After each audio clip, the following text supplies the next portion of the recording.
us? Oh yes. So first of all, Praveen. Part of the reason that Praveen is not here in person, because he was due to be here in person, is all of this coronavirus carry-on, right, we're all aware of. And partially why I put this up is because this is a scam. This is people trying to get you to come and infect your machine with their malware so they can take money off you. So the point being pretty simple, without being too flippant, just because we're in the middle of a pandemic doesn't mean that nasty people are not after your information, not after getting into your network. So we're serious, we're filming this so that we can broadcast it to others, we can moderate it with experts so they can get best advice. Password Manager Pro, overseas experts, and the local team.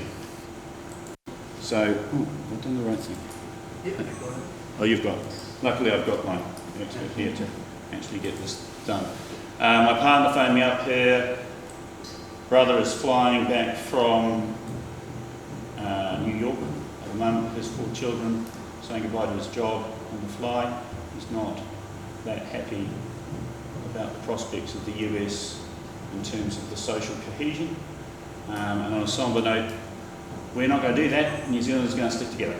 So, although we're talking about selling more here, we're also a company that's been here for 22 years. We're also a company that works with resellers who are committed in the community. And we're also speaking with customers who have deep roots in the community, who rely on our products. And it's also clear from stats that the bottom half of those income earners out there in New Zealand, 9 out of 10 of them cannot work from home. We are an elite group who can work from home. So I just want you to be out there evangelising on our behalf that Zoho themselves, ManageEngine team here, can provide end users free tools to get their end users to work from home. So small business is going to be lost, some of them. Big businesses, we can handle it, right? Or even small businesses know what they're doing. Some of them need to get people out there in the community to have dial-in capabilities for hundreds of people, potentially cleaning the toilets, driving the trucks, replacing the tyres. So if you're out there, if we're going to get through the next few months, it's going to be ManageEngine's and Zoho's products providing free services to get people on board. So we're part of that team. So I just want to impress you on you. Yes, it's a pandemic, but we can do a lot of free stuff to build community. There's already an update from the Zoho CEO. There's 8,500 people literally working from home. They've done a litmus test of 10,000 people joining a meeting. That's internal, but they got a solution for web remotely. So that's part of Zoho's solution. But anyway, ManageEngine is part of Zoho brand. And ManageEngine has its own free tools that we can leverage and make small business to get the benefit out of it. Say, like we said by David, any trucking companies or other companies who are using shared mailbox, finding it difficult, or how to manage their IT in this crunch situation. And Raymond from Computer Troubleshooters, he knows very well how the challenge the small business has, so we can definitely help and get it into the highest much data. So that's how we're going to survive. It's going to be people being able to look after their staff by having them dial in because they've got no other tools, by having old people who are using 09532 to dial in, because that's all they're using is a phone, right? We've got technology to get them talking to each other, for us to talk to them, to take care of them, isolated in their phones. We've got people who are currently going to festivals and cooking food. Let's bring the mountain to Muhammad and have them broadcast messages to end users so that if they're self-isolating, that caterer can take those self-isolation meals to them, right, and keep their business afloat. People are still eating, right? So we're part of that, we're part of a community. There's not going to be social unrest in New Zealand because we look after each other and we want to be part of that. I know you want to be part of that. So that's the opening, right? Bring us your IT problems and let's see what we can do to help, especially for those who are going to suffer. Now, Why we can do it is because Soft Solutions have had a 10-year relationship with Zoho. Zoho, you may not know it, but provide a full suite of IT, management, security, pieces of software, and you can read some about that here. And they've been in a relationship with Soft Solutions for 10 years, very successful one. Soft Solutions originally set up to take care of people like Datacom, people like NTT, who just couldn't really get their larger organisations around ordering some of these challenger brands. And we did a very good job, and still do, at making sure that we can support those resellers. So you can choose your own reseller. We can support them and support you. So yes, 90 plus services. So I've sold Cisco, Mitel, big brands, Siemens overseas, but none of them have had the reach in terms of IT and management and security that this company has. And the challenge as we change and have to change the way we do business is every step becomes more complex in terms of the interrelationship with other products. But we can put something together, and we discussed this briefly beforehand, where you can know that a ticket is raised from our service desk product, and you can get action out of a policy and a procedure put together with Password Manager Pro. We can be there by your side, make sure that you're stepping sure-footedly through changes and not creating complexity out the back, because ManageEngine takes care of the device all the way to the data center. It takes care of the onboarding of people all the way to leaving. It takes care of the product life cycle of individual components of your network, and it takes care of a security umbrella around all of that, beginning to end. So impressed, coming from 18 years selling Cisco, Avaya, Siemens with this product, and I'm pleased that, go on to the next slide. This is the bit that Chris was talking about before. 180,000 customers worldwide, probably didn't know this, 700 customers in New Zealand. We have 8,000 employees, all now working from home, by the way, and a roadmap driven by client feedback. And I've been very impressed by the likes of ManageEngine teams listening to what our customers want here in New Zealand, and rather, from my experience, some of these big brands saying, oh yeah, we'll think about it, putting our product feedback, and you never hear about it. It's actually real feedback regarding what customers want. And it's transparent. It's there, available in ManageEngine site. All the feature requests, the requirements, it all goes to the feature list, and based on the priority, number of users asking for that requirement, and the world level global use, so that it gets precedence, and then that's getting released as a service pack. That's the whole reason we are getting multiple service pack released. And as a best practice, you got to get that updated at least once in 3 months, so that we are secure and we can utilize the latest features that were released by the application. So partly that's why we want to make this more of an interactive. So join in, interrupt, say what it's like for you. Like, I've got Chris here interrupting me, I don't mind. But this is your meeting. But the more you join in and say what it's like for you, the more when we film it and we moderate that broadcast, people feel empowered to say, look, this is what I want, this is how I want to move forward. I've heard what they have to say, this is my contribution, so join in. Next, oh yes, well, I don't know about the guy on the left there, but these two, Drew, Customer Engagement Manager, fantastic, energetic chat, and a very drilled in, particularly in Service Desk Plus, Desktop Central. He's there to do demonstrations to get you on board, your customers on board. Central team member, can't be here today. Led this whole session in Christchurch. Guru in the middle there. He's now got New Zealand citizenship, so he can't leave. Right? He can't leave. We've trapped him here with citizenship. He's also got a backbone to everybody that knows what they're doing in Chennai. So it's like, you know, he also speaks their language, so if they mutter something like, oh God, he's so pushy, you know straight away, what'd you say?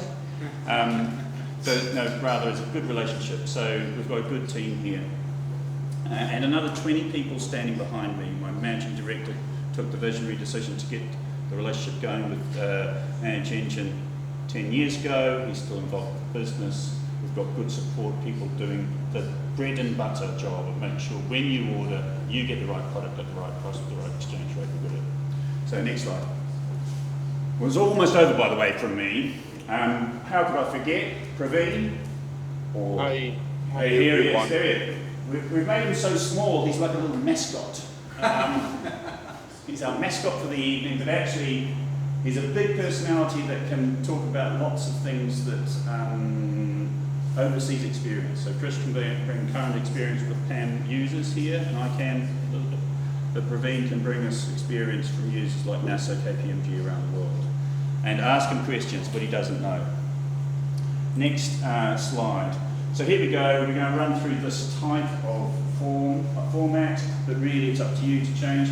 The important thing for me is real-time scenarios were given to you. You give us your feedback, what you're doing now, what you want to see, what's salient for you, where are your pain points, and applying PAM, privileged access management technology problem, via ManageEngine, and so on. Next slide. So really, what is PAM, PIM, IAM? I don't know exactly. I'll give you my layman's impression.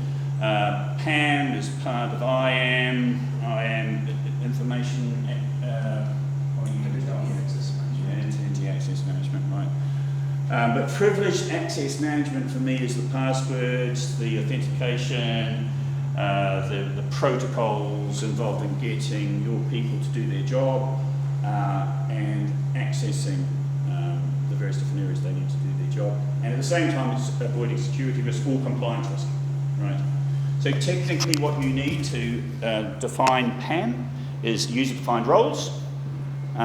You need to grant those required privileges or access rights to the roles defined. And then you need to distribute user information access grants to all devices and systems that enforce access rights in organizations.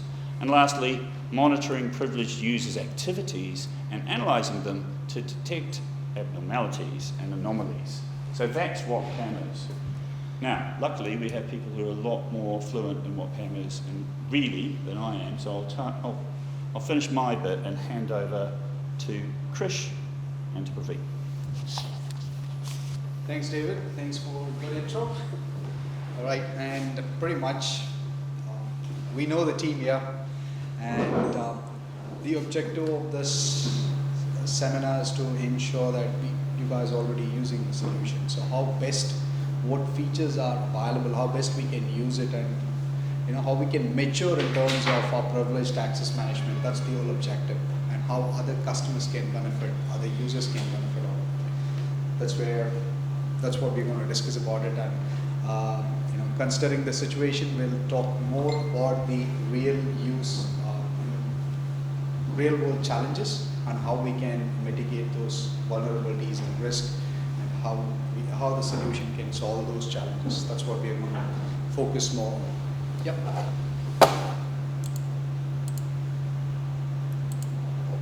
All right. So when we talk about the taxonomy, pretty much we know this what privileged accounts are. So except on the left side, there's two privileged account for people and personal privileged accounts. So by excluding those two, all the other privileged accounts can be managed by our solution. The reason being, those two was associated to our person, people. And that we have our Active Directory in our system, or the other way of trusting the users in our organization, in our ecosystem. So we have ManageEngine as a different solution for that, like AD self-service portal or AD manager solution, where we can manage as an admin tool, manage the user personal accounts and stuff. Whereas our privileged access management takes care of all the other privileged accounts. So it can be an individual admin account, or a service account, software account, or something shared. So we are using like registrations at company.co.nz. So registration will be accessed by multiple people, and that can have multiple other privileges, how we can manage and rotate the passwords. And likewise, system defined shared and privileged accounts, SA accounts, how we can manage those things. Even your cloud-based applications or web logins, credentials, and other things, how we can manage all those things. This is an understanding of the taxonomy about the privileged accounts. All right, this particular slide tells us how the privileged accounts and how the user accounts are grouped. So we have higher privileged, share, and application systems or admin. So how we can manage these accounts, how we can rotate it. The first question is it possible for it? Are we very confident that, do we know all the privileged accounts in our ecosystem? It's a big question, right? And there are, and even if we know all those accounts, are we comfortable in rotating the passwords? And do we know what is the security compliance in terms of our password policy? So that's where our solution will help in understanding how our privileged accounts are managed in our businesses.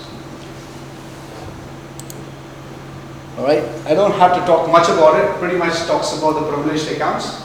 So any questions in terms of privileged end user, subsidiary account, custom super? The reason we put this slide is because of there are certain honeypot accounts that we have it in our business, right? So as a systems administrator, all of a sudden there will be a decision that made in a CXO level. Hey, we are going to implement this particular solution. Consultant is going to come, have this credentials ready, have this prerequisites ready. He's going to get it done as and when required, and miss sometimes to store it in the appropriate vault, or he just creates one account and doesn't know where it is, and he sets password never expire.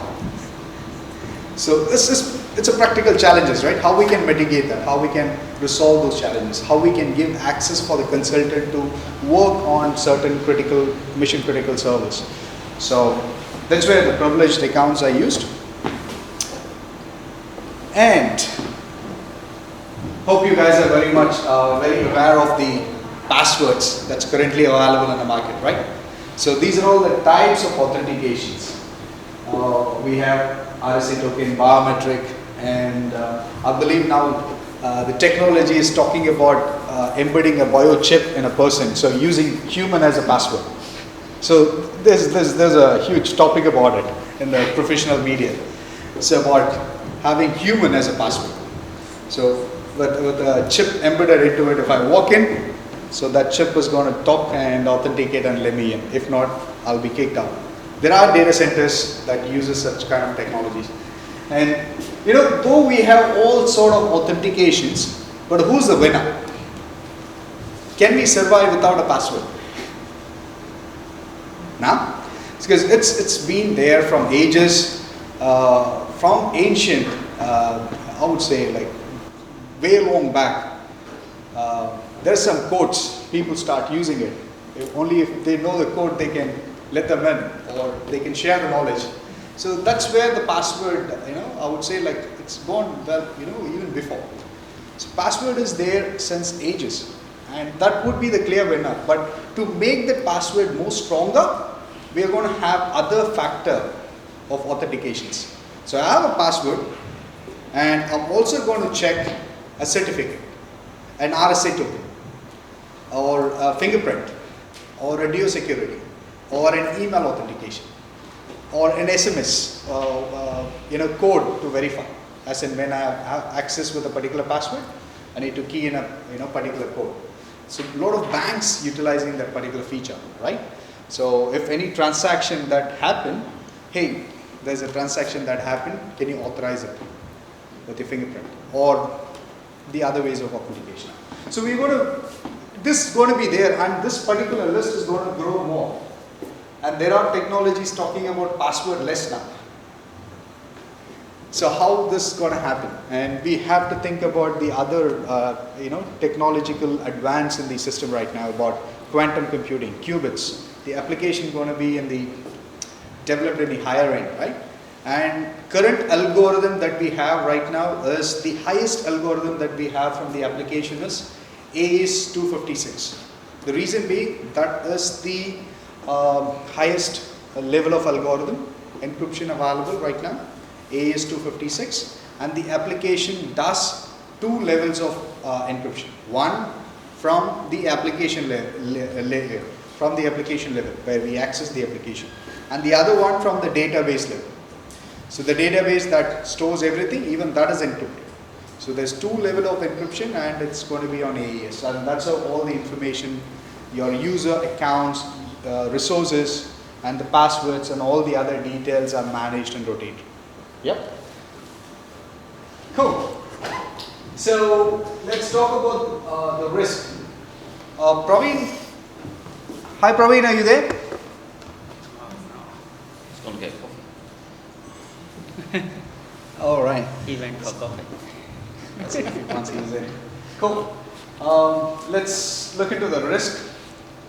I don't have to talk much about it. This is a regular practice, and how we can get out of this, or how we can move away from, or how we can create a system that is kind of a foolproof. Yep. So these are typical challenges, right? And this is what we wanted to overcome, and we can help how we can overcome these challenges. Cool. Let's move on to the next slide. All right. So let's think about a situation where an IT admin creating a user account, right? So there is a request came in, hey, I want to create a credential. So what he's going to do is going to create, store it somewhere, Excel sheet, notepad, or just vaulting, and use that. Here we go. This is the access, and then using it. So who's using it? Whether he's using it or he's going to share it with his friend or other mates who's using that, and then they're going to rotate it. So rotation and review is where the auditing part comes in, security part comes in. Yeah, and here we have to talk about the random password, or when we have to talk about user onboarding. As in when a user gets onboarded, he needs to have certain privileges based on his department or account or whichever team he belongs to. So based on that, we will provide access, and the way generally the user gets created is cloning a similar user from that department, picking up that particular profile, cloning his attributes to the newcomer, right? Yeah. Say if 10 people coming in, it's going to be the same for all 10 people, and everyone know what's the password. What if one guy not turning up and he's going rogue, or someone else going rogue? These are all the vulnerabilities, right? These are all the challenges, how we can overcome. So we need to get that randomized password. So that's where we have a different solution, where this solution helps us in making sure that the user has access to the right resource accordingly during the provisioning part. All right, let's have a look at challenges. So this is the interesting part of our seminar. We're going to talk about practical challenges, how we can solve these challenges. Do you guys still have any sort of spreadsheet? Or it's been in use. Still, I would say, like, sometimes I use it just to keep track of certain things, and then I'll get rid of it. Yeah, it's handy. I don't have to log in. I don't have to do much. But it's a big risk, right? What if that spreadsheet is printed out, gone to somebody else? What if the resources are mission critical, or the prospects, and it goes to the challenges or the other competitors? So it's a major risk, and how we can enable role-based access control and multi-factor authentication. So we are getting all our resources, and we are going to vault it. Vaulting is the main thing. And after vaulting it, so we need to give a fine-grained control, right? And how we can do that? Fine-grained controls, we have an Active Directory, great. We have PowerShells, great. But to what level we can do it? So that's the biggest challenge. And it's a nightmare for any IT admins. How we can solve all those things. And, it's like everyone needs a centralized store, provision, and audit passwords. So if an external or internal auditor comes in, they're going to check it out. Hey, do you know who accessed this particular resource at what time? I might have to go check the event logs or event IDs from that particular server and guess how long it's going to take. for the log analysis. It's about 3-4 hours of an engineer's time wasted and just go looking into the events, some jumbled numbers, alphabets, alphanumeric letters, and understanding, interpreting it, and then going back with audit reports. It's not worth it, right? So we need something quick, handy, key in the details. Yes, we have the audit report ready. Cool. Do you guys want to add some more to these challenges or any other challenges that we can discuss? I mean, I think we're in the challenges and I know these guys are. Because you still got P&P? You still got P&P? Yeah. Because I was there doing it. Already completing the circle. Yeah. The community thing is a little bit more advanced than I first thought. I think we're all quite familiar with P&P and where you're driving with that. And I mean, yes, when we were putting that in, yes, we then used actually some McAfee products to actually search the network to identify documents containing passwords, spreadsheets and things, and there were some. So we had to try and drive that out of practice. Okay. And let's see, the objective is, yes, we are using to a certain level, and there is always a betterment. Right? It's all about Deming's principle: plan, do, check, act. Do a continuous improvement on what we are doing. So there will be challenges and how are we improving upon what we are doing right now. So it's PDCA cycle continues all the time. Yeah. So, let's see how we can help. The day after I came to see you, Tina, I went to see another large established New Zealand company using Password Manager Pro exactly like you were using it, right? So they had exactly the same profile. I know you and I were just discussing we could do more, right? But they were also in the same position, right? Yeah, I think part of the interesting challenge. So if you think about society, where they've got their MSP, right?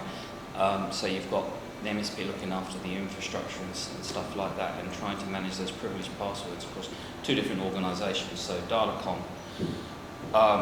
whilst I was there, they were still using KeyPass, but were they still using KeyPass? No, they were talking about Dashlane, but I don't think that ever happened. So, but it's where you're then trying to manage all of this across commercial boundaries. And where I am now, we are the service provider, so there's some interesting challenges around that with trying to manage privileged accounts on somebody else's network. We're in discussion with another very successful, very profitable New Zealand company who is managing.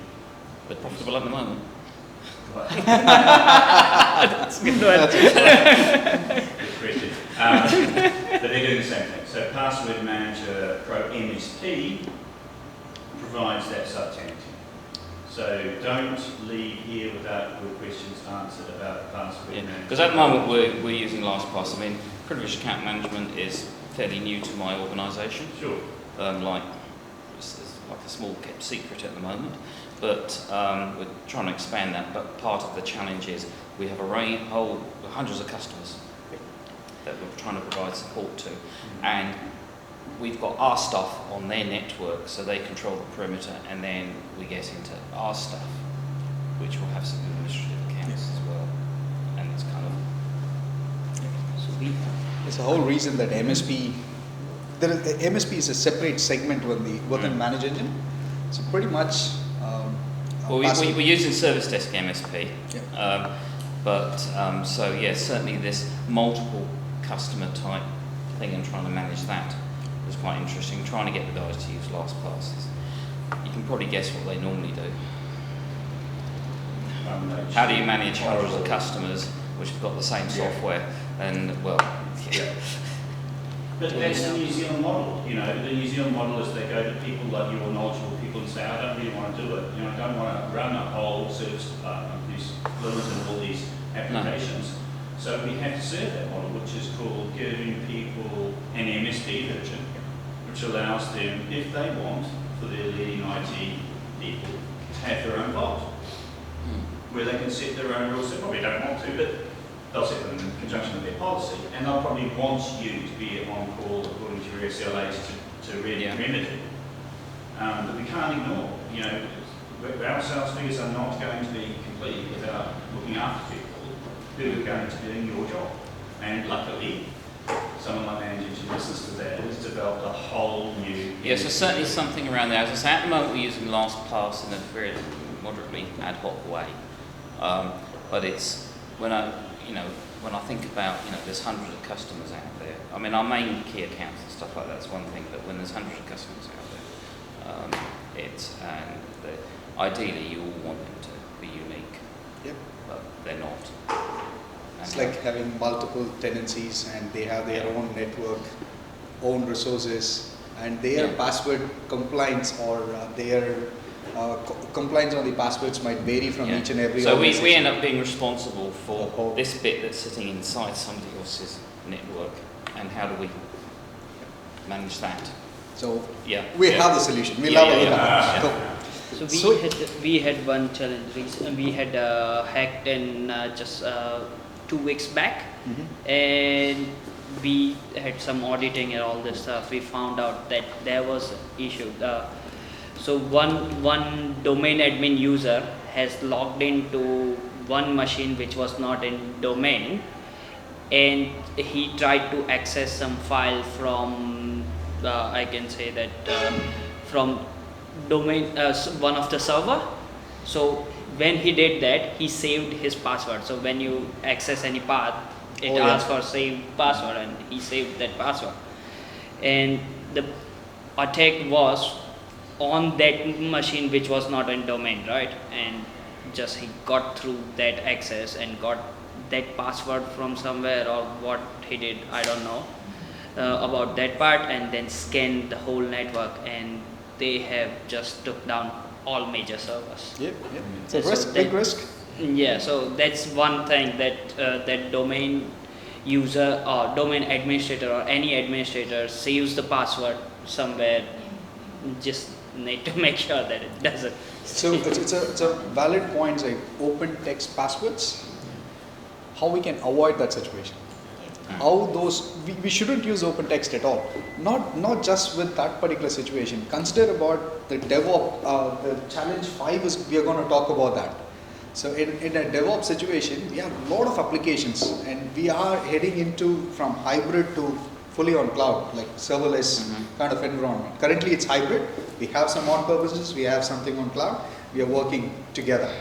And there's a lot of development, DevOps side developments, a lot of applications getting developed, and we need to key in the credentials out there.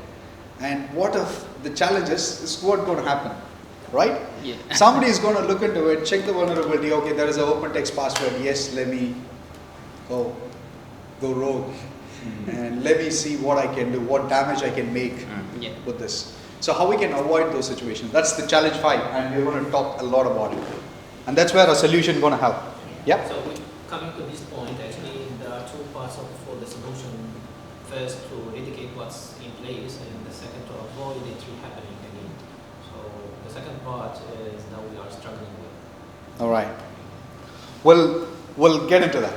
So there is a way. I didn't quite hear that. Can you So the solution for this kind of problem, it has 2 parts. The first part is to eradicate or remediate what's currently in place, and the second part is to stop it from happening again. Yes. So that is what we are struggling with currently, with the behavior and attitude of the... And that's added as part of our roadmap.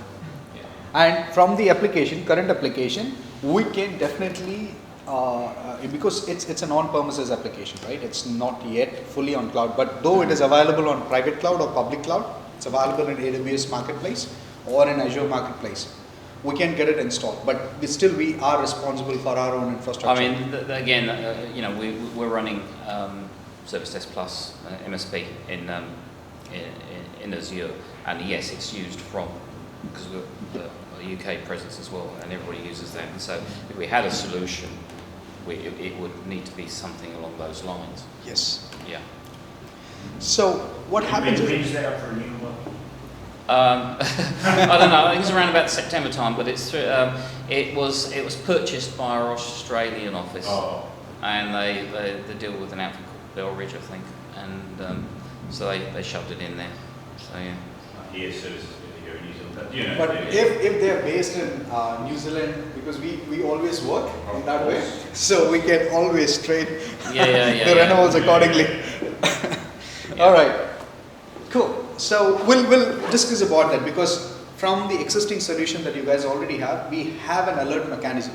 Mm-hmm. So based on certain events, we can generate alerts and then audit alerts, and then that will send us an email, or it can send it as an alert. So those alerts into service desk, which is what we're planning to do. We're plugging with our government services. We're plugging PRTG, and we will be plugging ELA alerts into service desk. And the upcoming slides has a lot of that integrations, where it's going to tell us how the user behavior analytics will come and play, how it can track, add the risk assessment scores. So based on the behavior, it's well, again, a lot of this automation around the monitoring, the management and the monitoring is important, because we are a small organisation. So and tech companies, so we tend to have technicians rather than managers. And so as much automation around this as possible, because we can't carry a management overhead to do these things manually. Yeah.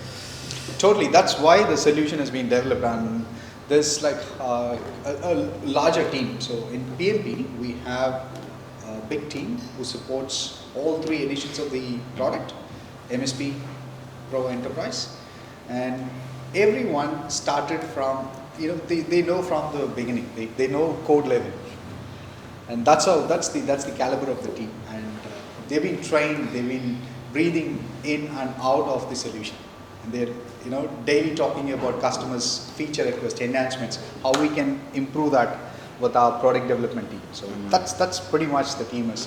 And if there is any we already have solutions around it. But if we think, okay, hey, we need something more, or I need to make this much more user-friendly or technician-friendly, we can put that across to our team, and they will, they will get that requirement into their list. Let's have a look at it, and I'll definitely help. All right. So in terms of a strong authentication, we've already gone through this: two-factor, SAML, radius, certificate, key-based. So key-based is the other thing, certificates and key-based, where Praveen is going to talk a lot about how we can, similar, like passwords, it's managing passwords, rotating passwords, and ensuring that we are compliance, audit and stuff. Likewise, we can do the same with keys, certificates. Yeah, that's the, And though we are using Microsoft Teams, but hope you guys are aware of the Teams outage that we had in February. Mm-hmm. Yeah, well, I mean, our business is increasingly based around Teams. So. there's like, that's, Microsoft. I know you do get these outages, but then, Slack and Zoom have their outages as well. So. And it takes about 3 hours for an engineer to go and, process the renewal, make sure that it's validated, and few vendors, they have their own way of validating the certificate as well. They send an email, needs to be approved, and then it gets into the production so that they can have access to it.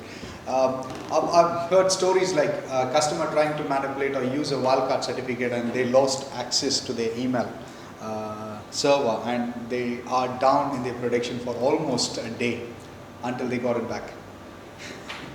So these are all the challenges, how we can mitigate those challenges. It's going to come in the upcoming slides. So strong authentication, yes, the solution supports second level of authentications to make sure that the password, it's just not the password, we also support other authentications like Microsoft DO or other two-factor authentications. And challenge number 2, I have a lot of different accounts with different passwords and no proper compliance or auditing, or I need to rotate passwords. Now we followed Australian data protection policies. New Zealand is following that protocol. It's part of our law. Likewise, if an organization is going to transact in UK or Europe, GDPR compliance. P2 compliance is something quite common for everyone. It's a personal information identifier. So we need to protect customers' personal identity. How we can do that? How we can enable this P2 identity? How we can enable ISO compliance, out of box? How we can enable SOX compliance when financial institutions or banking or insurance, when companies involved in this, they need to provide that level of industry, the global industry certifications out of box, auditing compliance out of box. So we have section level audit compliance. And the team is working really hard with the compliance team, and they already built an extensive out of box report based on global compliances. So HIPAA, SOX, FISMA, GLBA, all this compliance report, it's all out of box from the application. Not just that, the tool has something called custom report, custom compliance report. Say if we have a KPMG or a PwC auditor comes in, or some other security audit company comes in, you're hiring an external auditor, or we have an internal auditor who identified already XYZ gaps. We're going to spend some money, get an external auditor, come and do the whole auditing, give us the gap findings. So they're going to give us findings, tell us, hey, you have these many gaps, go and fix it. There's a 6 months time. If not, we are going to revoke your certification, or we are going to, or there are businesses, sales transaction happen based on, or the contracts get signed based on certain compliance, that they are compliant or not. Only then there are certain transactions that can be signed off. So how that can be done? A system can help. We can build a custom compliance report to address those action plan in terms of your passwords, resources, privilege management, and that can be validated, scheduled, and send it across to your external auditor and to your internal team. So this reporting is already there. And David will be keen to talk about analytics, how the analytics can plug in and help with insightful reports that we can get out of box. Yeah, speaking to the bank today about just that. Something as mundane as service desk product and overlaying that against other metrics from other parts of the bank. For their branch managers and senior managers, just getting a really crisp snapshot of how it is for their customers, how it is. And I've seen Chris working with that inside our organisation. Another impressive story, and how he's really brought to life, where we are in terms of our products, which we're selling the most of, when we pull up ourselves in terms of customer service. So, definitely come and talk to us about analytics. It's not a huge add-on, mostly, just to get going. And we're also looking with the benefit of some generosity from our friends at ManageEngine at getting some proof of concepts out there as well. So it's like, how do you serve your customers? Well, I serve them like this. How do they know that you're doing what you're doing? Well, I can give them a window that you manipulate to show them the metrics in a graph. Well, increasingly, as we're moving more into what I tend to call managed services, the really VPC type implementations, we're being asked more and more for this, and then they come along, and because usually we're dealing with large multinationals or government organisations, and they go, and have you got certification, and are you pursuing certification and stuff like this, and it's kind of, we will do. We're having to do it now. We're currently doing all of government.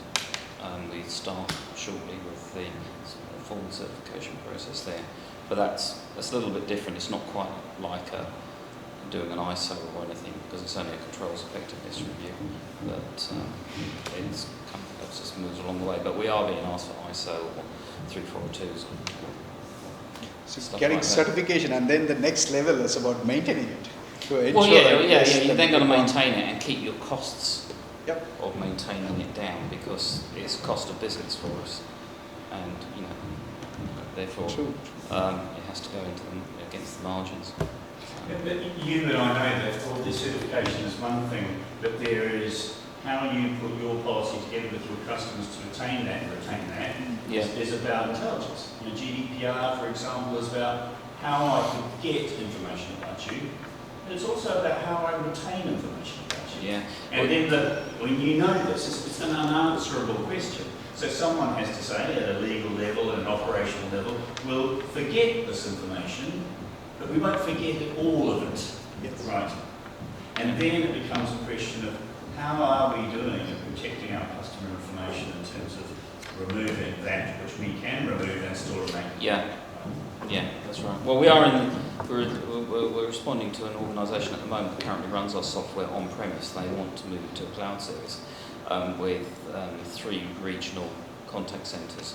So that would be Australia, Canada, and the UK. So we're hitting the big privacy hitters there. Yes. It's a big And data PCI privacy. on that. Well, yeah, no, well, it's contact centre stuff. I don't know if Not saying PCI's. that. I'm not sure if PCI's a thing, but you know, once we go into the UK, then we become a data processor. Right. Right. Because we're actually running the contact centre. And Canada is pretty up there on its privacy stuff as well. I think Give it a Canada's thought. data protection, the policy is already there out of box in the application. Okay. The latest feature. Okay. So those fines are now the sort of fines they hand out for fraud in terms of data protection. So privacy issues are now the size of, grand Yeah. sums. Yeah. And so what happens when with who and access to becomes very important to audit.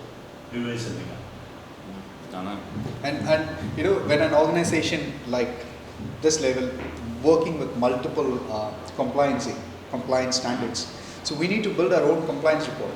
So this compliance should meet Canada's requirement, UK's requirement, New Zealand, Australia requirement, is so that it ticks all the boxes. Well, yeah, if you when meet the UK and Canada, then you'll have no trouble meeting New Zealand. I think. pretty much, yeah. But yeah, those markets have much stronger regulation than we have here, and they all have their little differences.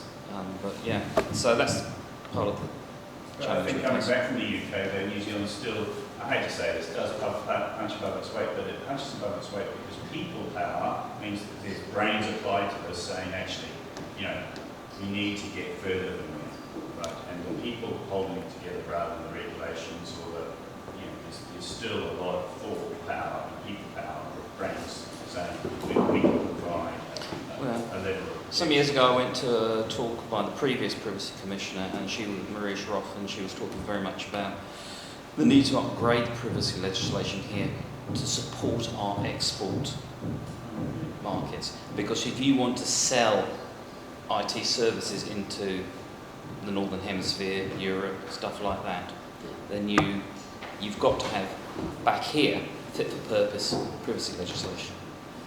I agree.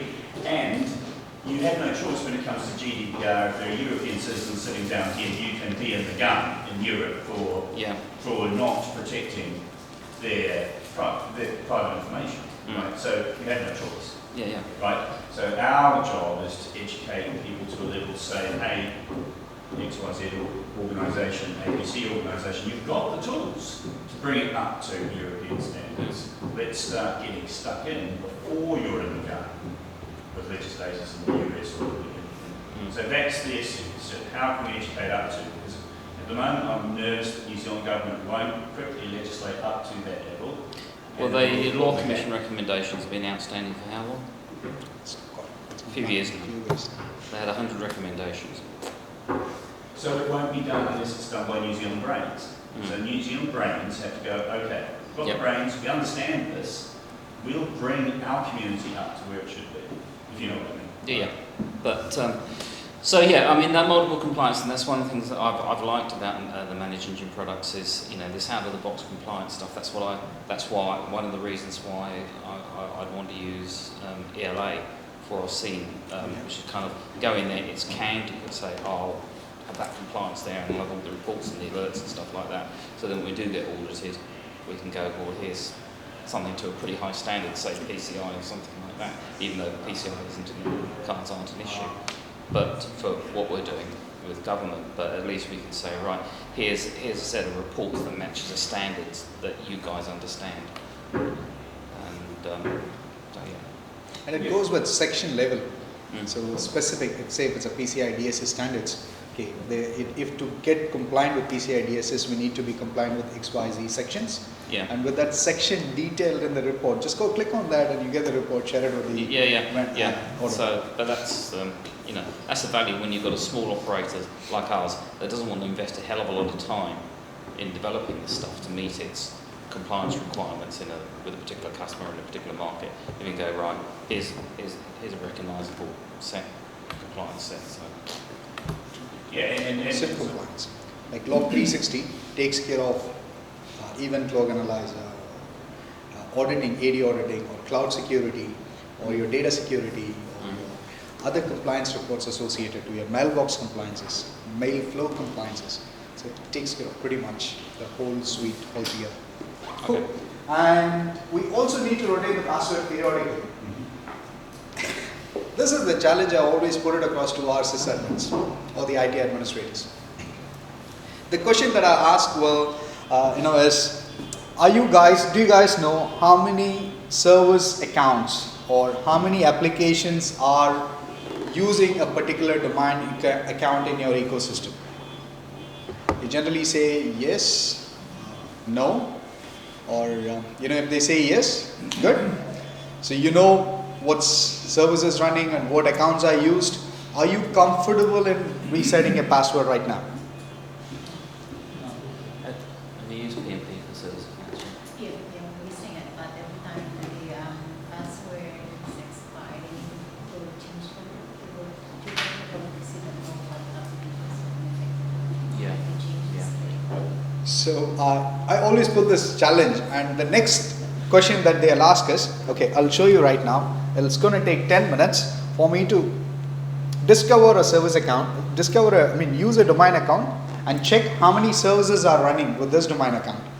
And I'll go reset this password and I'll show you this password will get synced to the account wherever it is used, and there will not be any service interruptions. So there is no downtime to the applications. Say if you are using a payroll system that needs to run every Wednesday or every Thursday or once in fortnight, we need to send this out so that our staff's getting paid.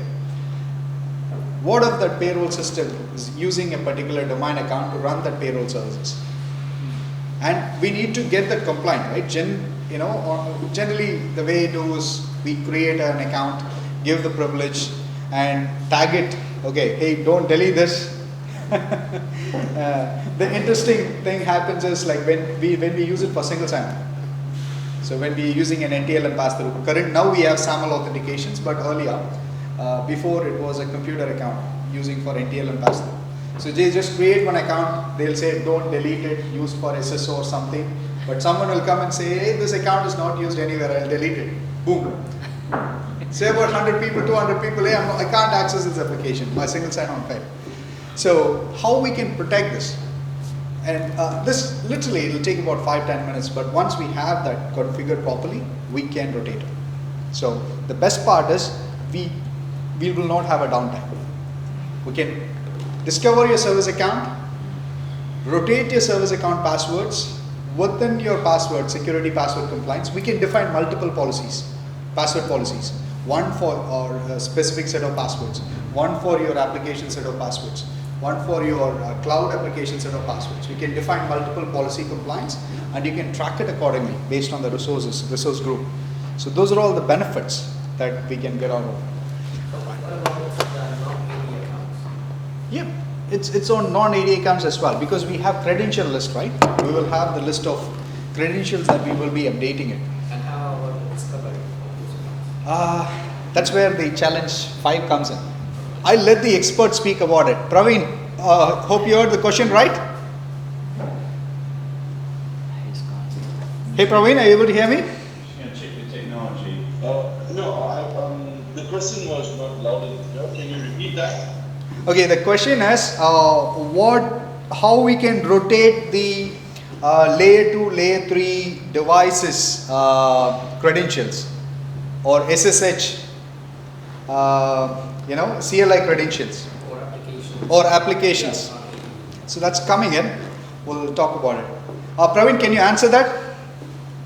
Yeah, so if it is directly managed by SSH, we have something called SSH command set.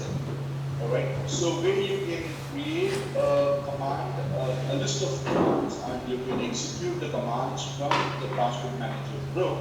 So Password Manager Pro will execute those commands in order to reset the passwords. And if you are speaking about layer 2, layer 3 SSH based applications, not the devices, then we have something called SSH CLI, where you need to create a public-private key authentication in order for the Password Manager Pro to communicate with the SSH-based device. Once that is done, you can programmatically retrieve the passwords and make use of it on the SSH CLI-based appliances. So if it is a device, you can directly make use of the SSH feature which we have in order to reset the passwords. And if it is an application, we do have an SSH CLI-based application using which you can programmatically reset and retrieve the passwords. What about discovery? So that is it. Does that answer your question? Yeah, so now the question is about how we can discover those passwords or how we can discover those particular credentials. Yeah, that exposure in the environment. Discovery as such, we don't support it for now for those applications. For what we can only manage them, so discovering them, we don't currently do it. Because of the practical challenges, so we can add it manually, those sort of accounts with appropriate resource type, and then we can manage it, or we can, if we have an Excel sheet with those list of resources, accounts and credentials, we can upload it and then we can manage it. The application helps us doing it. That's part of challenge 4. Anyway, we'll talk about it in detail. Yeah. Tell me about those applications. So let me move on to the next slide. Okay, we already talked about it. Challenge 3. So service account, how we can identify, how we can rotate it. And currently access is all or nothing for everyone. We need more fine-grained control specifically over important system accounts. The reason, okay, we have, again, it aligns with the way we work. A lot of MSPs in the market right now, and small businesses can't afford to have a separate IT team, so they need to rely on service providers or other telcos to take care of their IT access and other things. Having said that, there are some sort of medium, small medium businesses or enterprise businesses. They have a small lean team, IT team, takes care of critical resources. But the other part of it, which takes more time, they outsource it to somebody else to take care of those things. Yeah. So when we are in this particular ecosystem, we have some mission critical applications, and we wanted a consultant to come and work on those mission critical applications. So we need to schedule a maintenance window, get a change approval done, and the change approval needs to be validated and vetted by an engineer or the IT administrator before providing access to a third-party consultant. And say we are using a service desk application, right? So in service desk application, we can have a complete change control. We have stakeholders looking into that change request, seeing that, okay, I'm good with this, this is going to impact my team, and this is the revenue impact I have. Look into the CMDB, the business view, check what impact, what communication needs to be made. Okay, all done. Now it gone to the next approval stage. Once it's approved, then going to implementation stage, right? During implementation, engineer needs to allocate this resource. Mission critical resource needs to be shared with your consultant for him to perform his job, right? So before doing that, how we can validate it? There is an integration option available. You can check the service desk ID. Okay, yes, this is already approved. Now I will create a access control from the password manager. So we have full access, or modify password, or view passwords, where we can share the resource to your third-party consultants with a specific set of accounts. So we create we have accounts that's there in the resources. We use that account and share it to your consultant for him to perform his job, to complete the change window, maintenance window. So that can be done, and that's where we can give more fine-grained control. And we have 5 roles in the application, right? So we have privileged administrator, password administrator, and then users and auditors. And we can define our own custom roles. And we can define those custom roles and apply a fine-grained control accordingly. So that's where this is going to help. And also, with a PAM360, there's something called just-in-time elevation. So yes, we are using a normal AD account. What if I need to leverage, it can be a branch manager. So he wanted to do certain tasks only for about 3 days or 4 days. And he's using his normal account. I want to elevate him only during that particular 4 days or 5 days, during that window or maintenance window. So that he get elevated, added to the AD group accordingly, corresponding admin AD groups, and then he performs his job and goes back to as it is. So that's where these kind of elevation that helps, the fine-grained control helps. Yeah. Any questions on this? Any other challenges that we can think of aligned with this?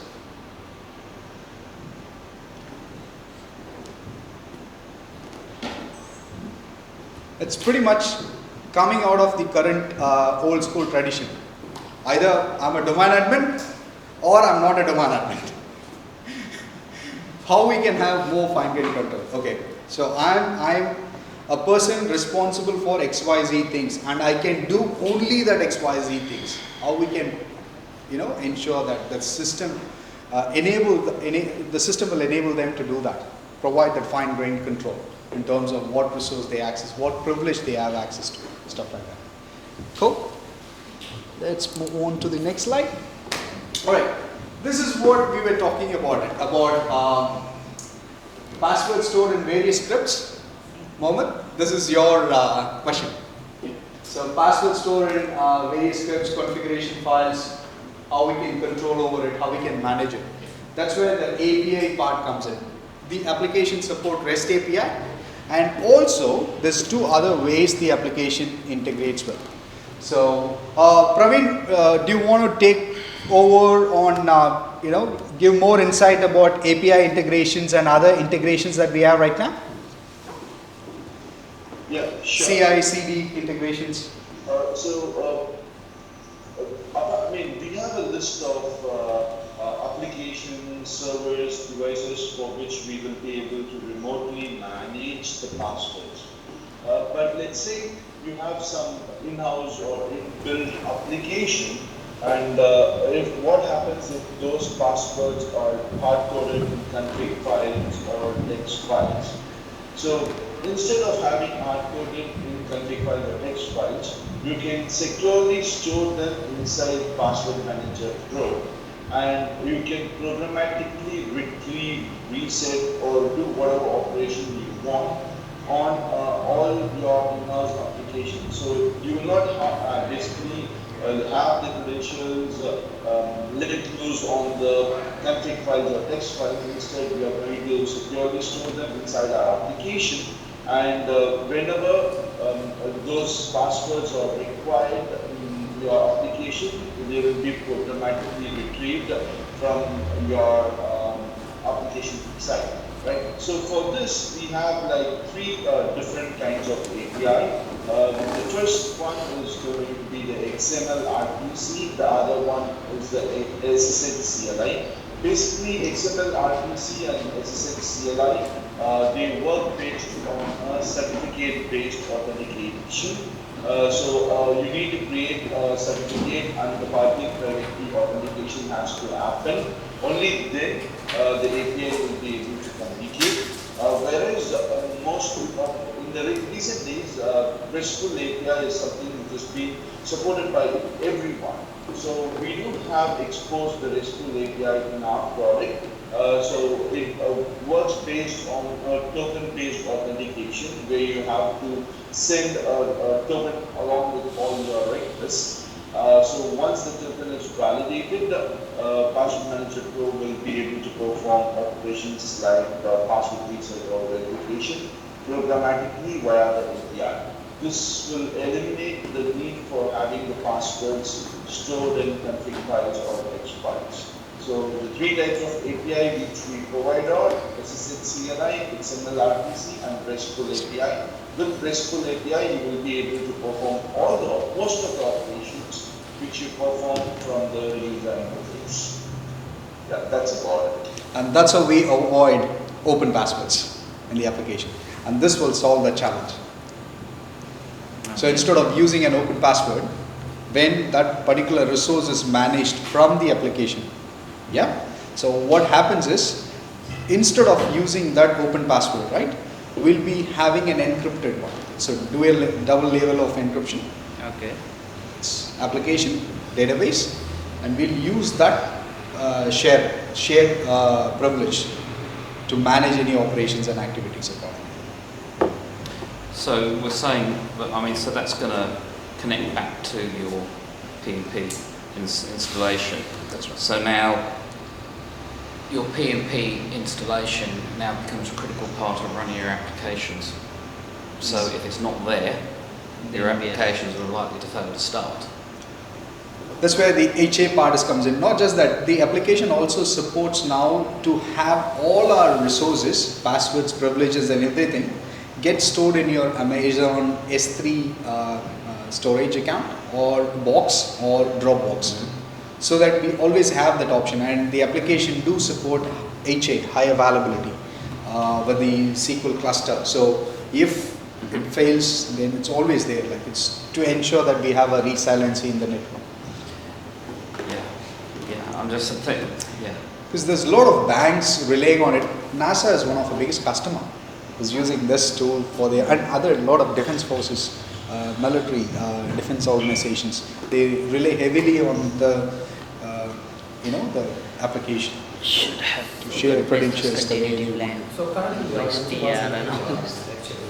We are applying APIs to pull all the passwords from the application programmatically rather than storing them in a script or something like that. So we are utilizing that in the environment, but our pain points is still in the discovery where all the accounts are used. Here we go. We already have a feature request now. Praveen, I would appreciate you take this up with the development team and put that as a feature request. So discovering, similar options, like where we can discover the script-based passwords or the application-based password that's stored. So how we can discover those things, or we should find out a way based on XYZ criteria. If it's there present in the network, should be able to find it out. Okay. Yeah. Because the discovery currently, the discovery feature in the application now is through AD, only AD. Yeah. That's one of the inputs that we have, because we have different other applications that doesn't use AD. Okay, It's applications, In terms of sharing, right, resource and accounts or password sharing, so the application gets fully supports with your AD structure. So we have AD users, AD user groups. We have AD resources and resources group. Yep, we are just leveraging that in Password Manager Pro. If we have to do fine-grained group modifications, we can do it and then share it accordingly. So you got a group here, and this particular resource group can be shared with your AD resource group. And that can be adopted. That sync can happen with the application. That's already there. Cool. Let's move on to the next slide. Oh, here we go. So, that's a common business challenge. What if an IT admin leaves the organization? Or what if an analyst who is working on what if a software developer who is working on an application, who knows about all those credentials that's used in the application, left the organization? Or run down by XYZ? It's the biggest challenge. It's a threat to any organizations. Yes. Or it's there in it's there in their mind, or they might have written somewhere in a notepad. Unless we go dig into their notepad, find out, interpret. For us, it took a while for us to identify hot chocolate, flat white, and stuff like that. Yeah. So think about the situation. It's going to be hard. How we can overcome all those things. And the worst part is, in a good terms, it's fine. At least we have kind of a transition, handover to the next guy comes in, so they know what it is, or there's some sort of documentation we can refer to.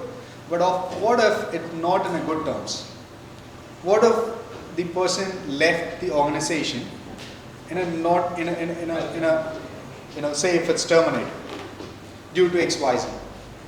What if he gone rogue and he knows all the domain accounts, he knows the credentials of the critical applications? It's the biggest threat to any organization. How we can overcome this challenge? The application has a solution. So that's where the user offboarding comes in, right? So we have AD manager where we can take care of user offboarding part. But what happens to the resource that's owned by this particular individual? So he takes care of, he's responsible for XYZ resources, XYZ application servers, and he is owner. What happens to that ownership? He's left, and until someone we hire takes like 3-4 weeks or a month, and then somebody comes in to understand he got to do a re-engineering, reverse engineering to understand how things are, and then take on it. It eats up a lot of time. So how we can avoid those ownership transfers? The application has an ability. So if there is a resource owner, if he's owning XYZ resources, those resources can be transferred accordingly. That's why it's always, you guys heard about super admin from the password. We have privileged administrator, and we have one more administrator called a super administrator. Yeah, super administrator is nothing but they have access to all resources.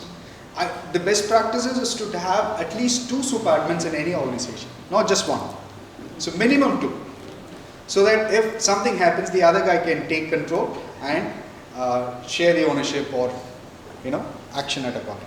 That's where the it's the critical challenge. I mean, it's one of the challenge for any organization in the world, and that's the challenge our application can address it in. Offboarding, because sometimes when an employee leaves organization, they are disabled in AD, but you have to manually disable remove or delete their accounts in P, so they are not syncing. Mm-hmm. Because the cleanup is tedious sometimes because there are so many accounts disabled in AD, and then I've got an alert that this account is disabled, and I have to manually search for the users and delete them manually from PMP. It Got it. doesn't automatically. Isn't this something you can do a compare? So you remember a function to do a compare. Oh, No, like how we have it in service desk. In service desk, there is a one-way sync, right? So we use AD for importing users, and as and when the users gets removed from Active Directory, it automatically happens in the service desk application. But in terms of Password Manager Pro, the best way to control is, you have your, we use the authentication method, right? So if you are using AD authentication method, if we are removing that particular user away from the Active Directory, generally the practices are putting them in a different OU. So he's up, to save time, right? So what if the person going to come back after 3 months? I don't have to spend so much of time in onboarding. I just enable it. So they just deactivate it, put it in a different OU, and then wait for some time. And then they will disable the account or remove the account. Yeah. Once it's removed, the authentication gets disabled, right? AD authentication. So the person won't be able to log into Password Manager. So yeah, that's kind of an admin activity that we need to do. Okay, here we go. Praveen, the question that we have is there a way that we can sync AD users, right? So we have administrators and password users. So as and when a password user is removed from the Active Directory, that needs to happen automatically in our Password Manager Pro. Okay, we have a synchronization where you will be able to sync the user groups and OUs from Active Directory, where if you add a user to a group or an OU in your Active Directory, they will be automatically added inside the Password Manager Pro. And the same way, if you remove the user from a group or an OU, they will be also removed from Password Manager Pro from that particular group. However, we do not delete the user completely. The reason is, as you guys know, this tool is developed based on the ownership concept. So let's say if the user is an admin, if he owns like hundreds of passwords, and if we just go ahead and delete that administrator, okay, whatever passwords which have been owned by you will be completely orphaned, and the users to whom it's being shared, they will not be able to make use of it, right? So considering that scenario, what we did is we will not just remove the user from Password Manager Pro. However, if the user is deleted or logged or whatever it is, if his account is not accessible in Active Directory, still he cannot access Password Manager Pro. So to handle this scenario, that's where we have a transfer ownership concept. So another admin can transfer the ownership of this particular user to some other administrator, and then you have to delete it manually. So with AD Sync, you will be able to do all the synchronization except deleting the user from Password Manager Pro.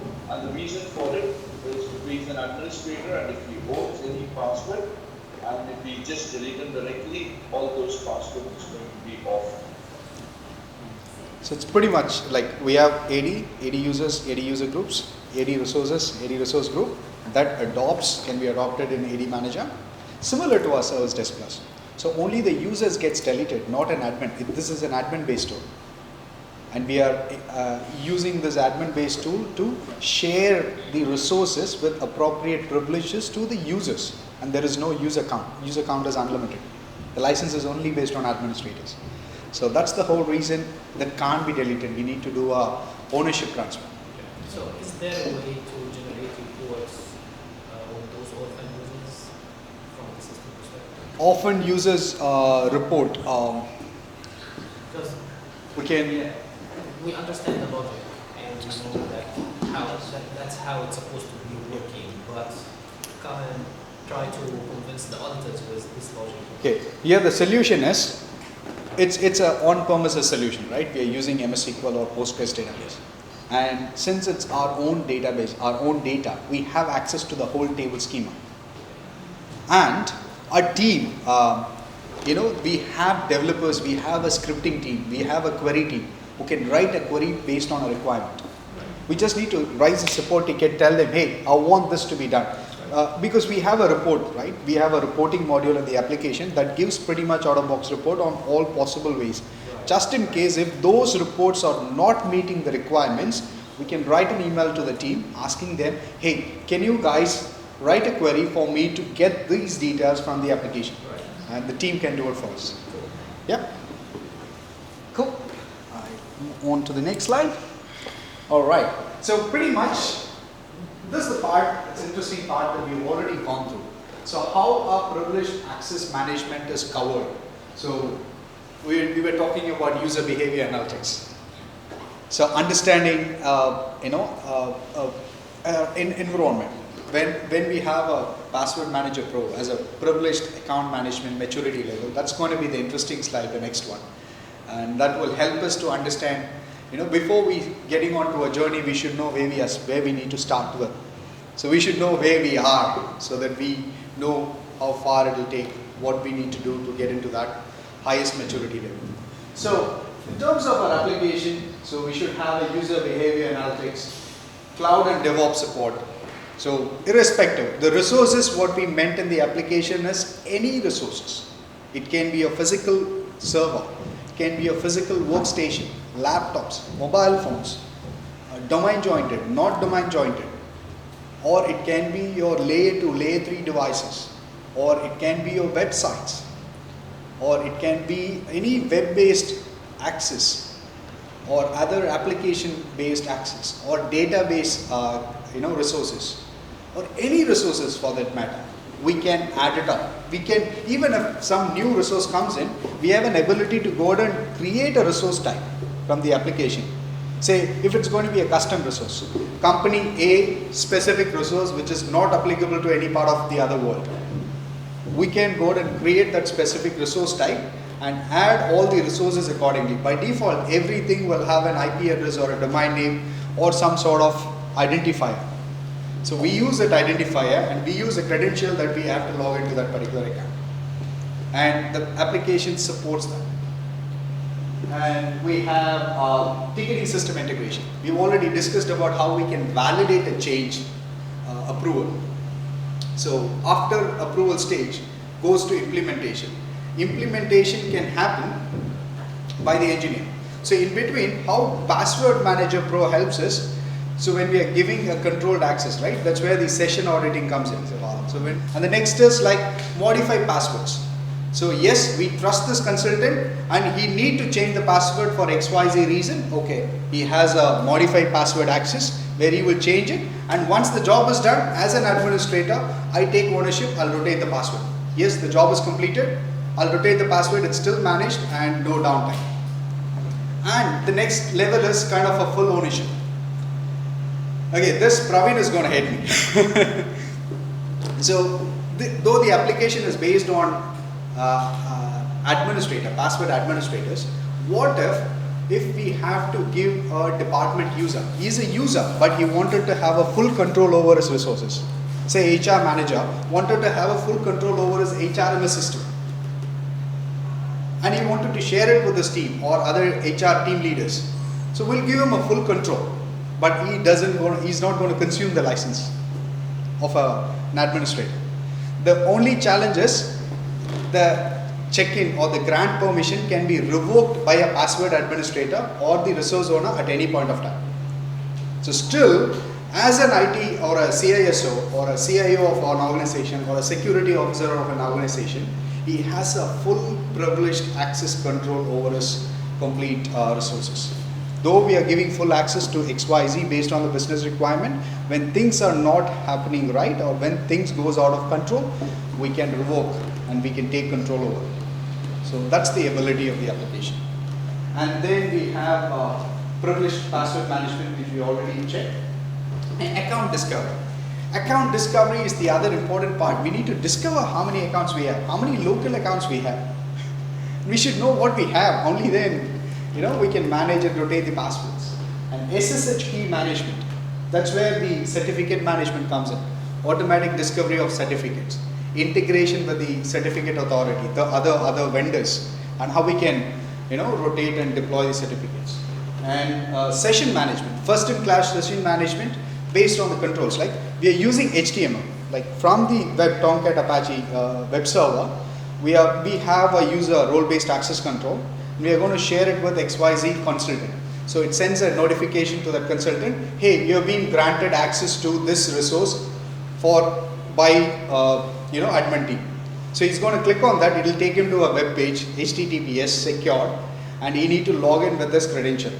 It can be an external third-party OU credential that he's going to log in, and he will have access to shared resources. Whatever the resources that is being shared with him or owned by him is going to get displayed out there. Click on that and he can work on it. Whatever he does gets automatically recorded and saved in the application on your application server, encrypted. So as a different administrator in Manish situation, as a different administrator, he has a similar privilege of the other administrators. So I can log into my server. Yes, I have the video. Can I view that video? You can't. As of now, the application, the technical limitation is you can't view the video with any other player. That video needs to be viewed from a web login with an appropriate user access control. So we can go check whatever the consultant done. As of now, we have a slider, scroll bar, go back. Okay, if something went wrong, we can go back. Okay, this is what he did. Now we can revert the changes. Yes, things can be sorted. So we have a valid proof, a video proof available. And that can be stored in any networking device. If you have a net storage server, you can point it to your storage server or other network shares, and that will help. Cool. Sweet. Any questions on this? Yeah, no worries, no worries. And I believe we already, covered the whole part of it. So we talked about high availability, why we need high availability of the application, and we have. So that side is the IT admins who manages, maintains the resource, owns the resource, and how they access and how it's fed. It's based on API, web browser, desktop or mobile app. So on a fly, if there is a situation, there is a security breach or a password breach, or there is an alert, security policy alert. Somebody access something, there is an alert that comes in. I need to check immediately. So I have a mobile app where I can log in. If it's logged in, then we can take control measures accordingly. And with our, service desk integration. So what happens is, as and when it's integrated, those alerts can be gone to your service desk, and accordingly we can have a business rules that takes care of all sort of communications, updating the management team, updating the security operations center team, and we can trigger certain tasks accordingly. Hey, do this, do this, do this, and we can mitigate any sort of risk associated to that alert. Yeah, and we have a SIM integration and remote sessions, session monitoring, shadowing, and we have remote password reset, discovery. We also have a password plugins, reset plugins that's available. We have a browser access, so we have a add-on available. Click on that, like so how we use it for filling in any website logins. Just select that, and it will let us to fill in with the vaulting mechanism. So it auto fills the credentials accordingly. Any questions on this?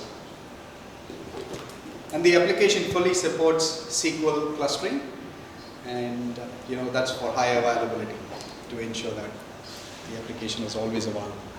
Cool. And SIM logging in is where it helps with the user behavior analytics. So it comes with, integrates with our event log analyzer or other SIM tools, Splunk or other tools, and gives us security indicators accordingly. So just one question. So when we have like downtime or something, for example, we have also hacked recently, right? So all went down, everything went down, and by whatever reason, this ManageEngine servers, where ManageEngine application, PMP application is installed, it's down as well, even if it has HA or whatever, it's down, and we want to recover, and when you recover you have to log in as local admins and all this stuff, so you need to have that password in clear text still, right? Okay, no, even that is not clear text.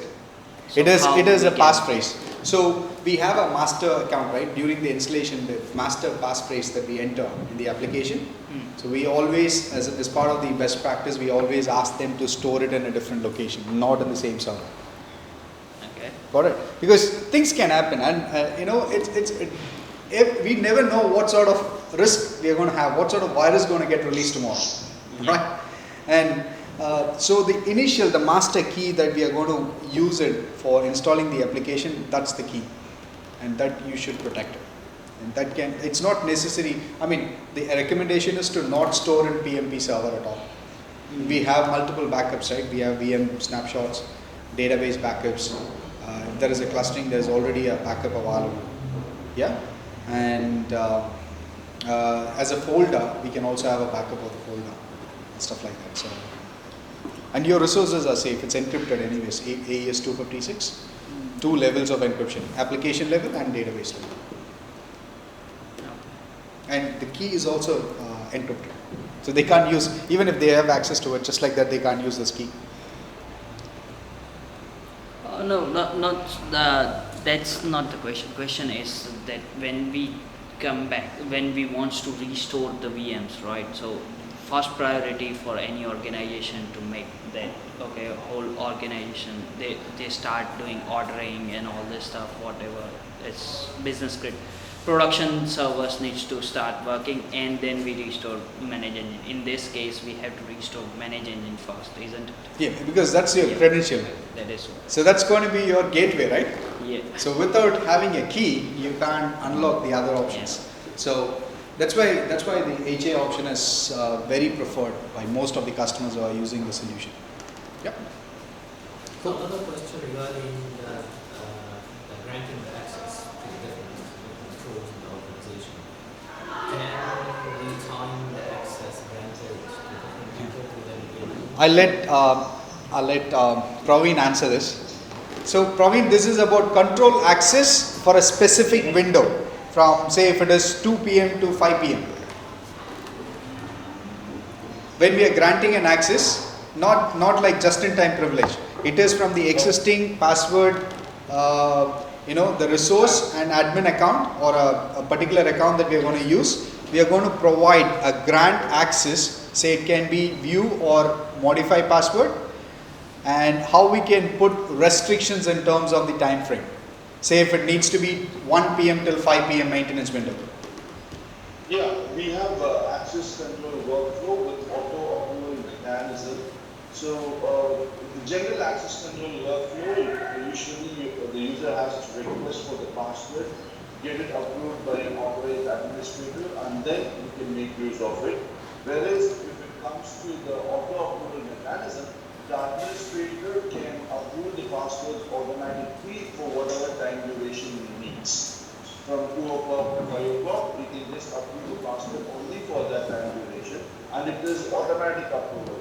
So even it's not required for the administrator to approve it on demand. So he is going to schedule it in advance and he is going to approve it. So that is very much available in our product.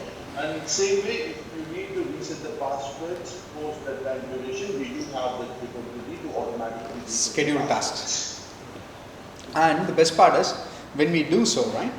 So when we you know, if it's in, when we share it, when we grant access, we need to check in, check out under controlled access. It's kind of a check-in, check-out mechanism. Right. So once you check in, we have a list. Okay, this has been checked in by this user. Yeah, that's totally great. But that is done all together from within PMP.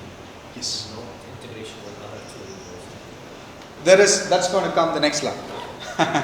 Another question for Yeah. HA. So HA can work on 2 different sites as well. So for example, if it is not the same subnet, it can work with different subnets. Now that's an environmental level question. For example, one site is in Amazon and then one on premise or something like that. Can it work? Okay, so you're talking about multi-HA environment. Like we have No, high it's availability. HA, high availability is In there, but different- on same cluster there is no point of having a HA on same cluster, Different right? clusters. So I'm talking about if we can we have on like 2 different data center or 2 different locations, likewise like 2 different subnet, whatever. So when we talk about HA stuff, it's about primary server and we have a secondary server, secondary installation, right? We apply the same license in that, but it's about how our environment, how we manage it. So you can have the secondary server anywhere in your environment, anywhere in your ecosystem, but it should have the similar access control as of primary server. So it's about the network policies, the network access and settings that you need to provide it accordingly. We got to provision the system requirement accordingly for both primary and the HA, the secondary one. So basically it can have a different network or not?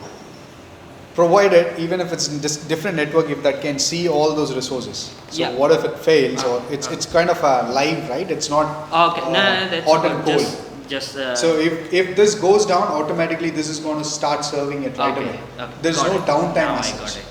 So if it is like kind of a passive, then that's where it comes in. But passive, we already have a database backup, or you have a VM snapshot. Unless otherwise, if there is a database structural changes, we don't have to really worry. Just get your VM, Yes. revert back, and it should be working fine. You can run them active passive. That's what Society did, and then the passive just takes over this. Yeah. Got it. Cool, and this is the interesting part. So I don't have to talk anything about this particular slide. It's for us to understand. Say if as a consultant, if you guys are going and checking a particular system or their environment, we know what sort of maturity level, what's our practice, where we are, or this is where we are going to start, and we know where we need to be, like continuous improvement or continuous development automation. Other like DevOps level automations, integrations, that's the highest maturity level. Yep. Get insightful report straight out of it. And this is the roadmap. Praveen would appreciate if you can take on the roadmap and would like to add about automatic discovery of such application scripted passwords or credentials. Sure. The first one is integration with Zo's own MFS framework. So Zia is basically a voice recognition tool which is already available for service desk players. It's pretty simple.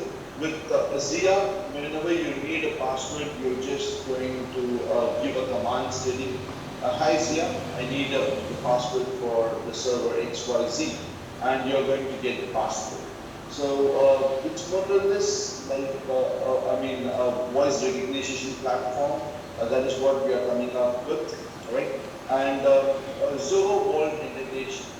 The second point is, as you know, ManageEngine is a division of Zoho, and in Zoho we have a SaaS-based password management solution called Zoho Vault, and with the Password Manager Pro is going to be for on-prem, whereas Zoho Vault is going to be for SaaS or on cloud, right? So with Zoho Vault, you will be able to manage the passwords of websites, web applications, etc.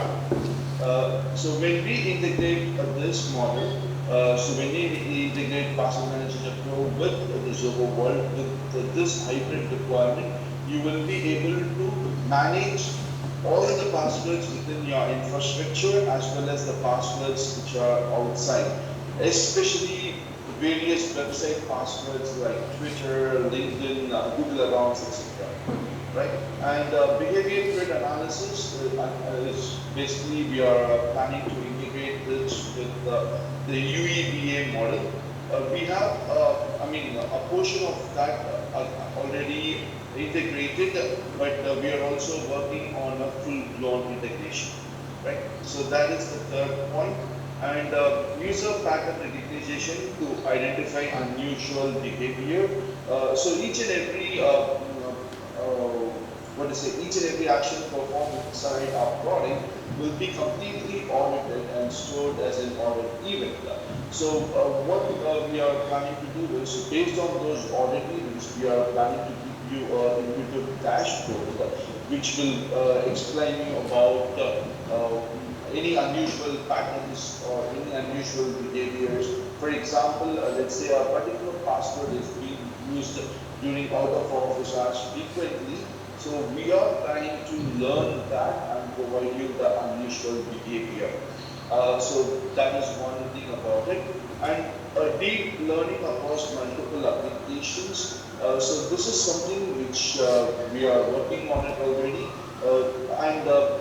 Your question will also come under this part. So we got a feature request today to go ahead and discover all the privileged accounts from the SSH CLI based applications, right? So this deep learning across multiple applications is basically we are planning to learn any kind of application. It's not only SSH CLI, any kind of application you have in-house. We are planning to just learn more about it, where we will be able to discover all the privileged accounts. Apart from discovering, we are also planning to remotely manage them irrespective of the application it is. So that is deep learning across multiple applications. And cloud access management is for managing the passwords of the cloud applications like Amazon S3, Dropbox, Box, Azure AD, etc. So here the passwords, the cloud access management, basically we are referring to the IAM account passwords, not the local account passwords. This is going to be IAM account passwords, so you will be able to reset even those IAM accounts. In case of Amazon, at times they are also providing keys, right? So you will be able to manage those keys as well as all the passwords of the IAM accounts using our upcoming, the features which will be released in our upcoming releases, right? So that's overview of the roadmap. And of course, as Chris mentioned, we will also take that SSH CLI appliance, application business thoroughly with priority, all right? The deep learning is when it will come in, so that we can automatically discover. So is that the 2020 roadmap or is ETA is something that our product managers hate. We always chase them up. When are you going to get this release? They say, nah, we'll get back to you. This is in our roadmap. Because the challenge is there are some practical architectural challenges that they do have. So certain things can be available in the next release. Certain things will take a couple of days. Praveen, do you have an ETA for this? I have to check with the dev team because Here we go. they need to So that's a typical response we get.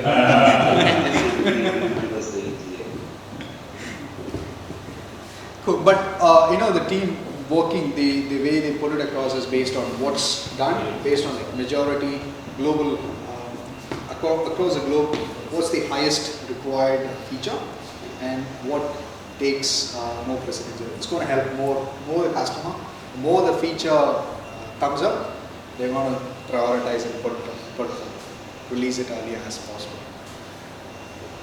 Sweet. This is about some box with some features.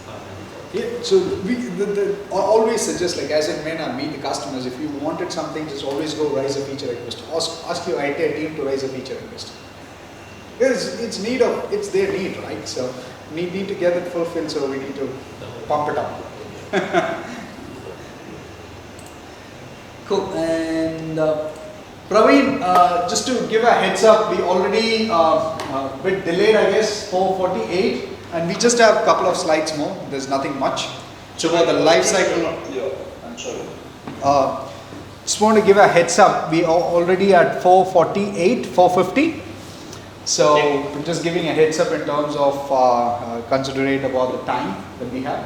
So there's only a couple of slides. What we're going to do is we're going to look into the life cycle of an SSL certificate. Just quickly walk through those slides, okay? Yep, thanks a lot. Okay, great. The next one, please. Okay, yeah. This is the one. Alright, so we have a product called ManageEngine PAM360, which is basically to manage the SSL certificates and the SSH keys. Okay, so SSL certificates, you can just go to the next slide. Yep. Okay, with SSL certificates, we have an option where you will be able to create this certificate request from our product and get it signed from any third-party vendors like GoDaddy, Quack, or SSL Certificate Store, and you can also get it signed from your internal CAs. So you can create a certificate request, you can get it signed, and you can deploy the certificates. Okay, so that complete process can be automated. And creating the certificate request, it's not going to be the same way you do using key tool or OpenSSL, where you need to type in a lot of commands or you need to have an IAS in order to do it. All you're going to do is you're just going to do from a very friendly interface. You will need to fill in the information like the common name, the SAN name, the organization unit, etc. Once the information is filled in, you just click on create, it's going to create the certificate request. And of course, you can specify the signing algorithm and the key size when you're creating the certificates along with the validity. So this can be done from a very, very friendly interface. So once it's been created, we have integrations with all the major certificate vendors. And we also have integration with the internal CA, so you can get it signed from there, and you can remotely deploy the certificates once you have been signed up. So that's the first thing. And the next one is going to be, we have an option to go ahead and discover all your existing certificate. Let the certificate be on the web servers, on your Microsoft Certificate Store, or on your AD user certificate, a mail server, or a load balancer. So whatever it is, we can go ahead and do a complete discovery and give you a complete inventory or a dashboard of your certificates along with the details like the signing algorithm, the expiry date, and all those stuff. So that dashboard will give you all the possible information related to the certificates. And if a certificate key size is 1024, because nowadays it should be 2048 or 4096. So if it is 1024 bit certificate, key set certificate, we will immediately throw an exception stating that that particular certificate is vulnerable.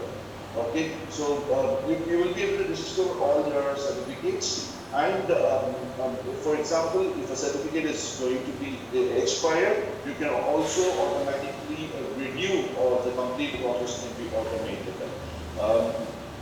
That is one thing. And of course, with the dashboard, you can have a track of the certificate expiration. In the beginning of this presentation, Chris would have explained you about the Microsoft Teams. So even a big giant like Microsoft, they forgot to renew the SSL certificate, which had a downtime, and it has caused a lot of progress for them. Right? So it's better to have a tool which will help you, which will give you the complete insight of all the certificates. Because if you take GoDaddy have an option to send you a notification of the expired certificates. But this is going to be a consolidated platform where you can have all the certificates from the third party or from your internal CA in one single dashboard, and you can get notifications based on those expiries. Right? So that's about it. Can you skip this next slide and go to the other one?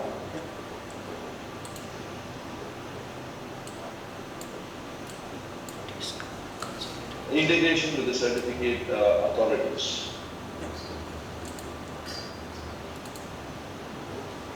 Yeah, so these are all the out of the box authorities which can be signed with key manager place.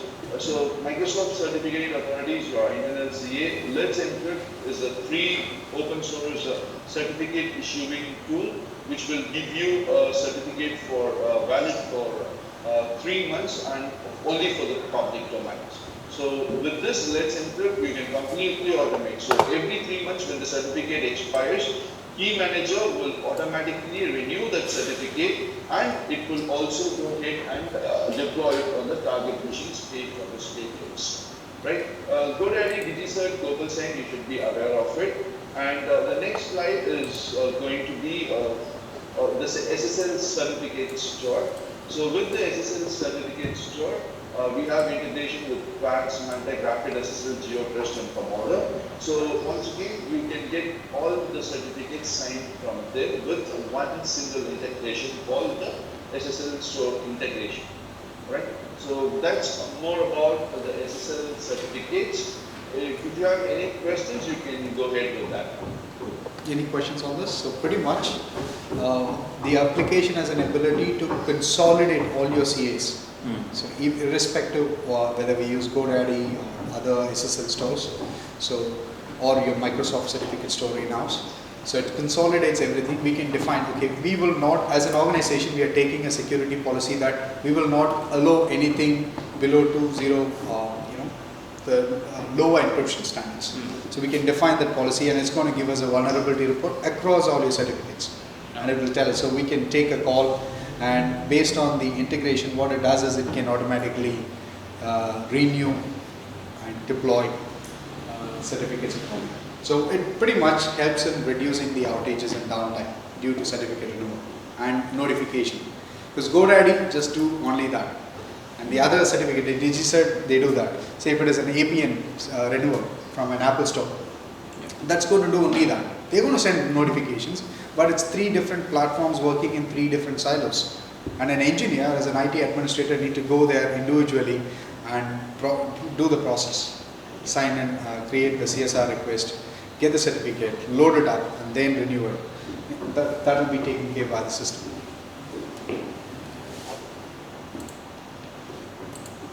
Cool. And this is the CMDB integration with the service desk.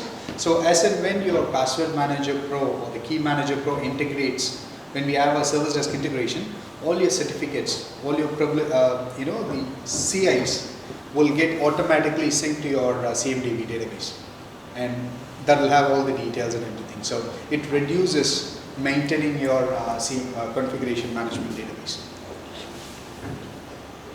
And this is a major issue, right? So we don't have a repository. It's going to be a single repository for all your certificates, keys and everything. Okay, so our use case where we would need to manage certificates in a variety of remote disparate networks, all from one instance. So we're running multiple private cloud services for customers, Yep. and we need to manage the From an MSP. yeah. From an MSP. So this is going to help us to do that. I can see the kind of okay, it's time to renew type process, but the deployment aspect as well. Yes. It's automatically done. We can tunnel into those different networks. One quick, I'll probably put it across to Praveen. Praveen, the question here we have is a key manager plus feature in an MSP model. MSP, password manager through MSP. With key manager, so can we manage this SSL, the certificates and the keys in an MSP environment with multiple networks? With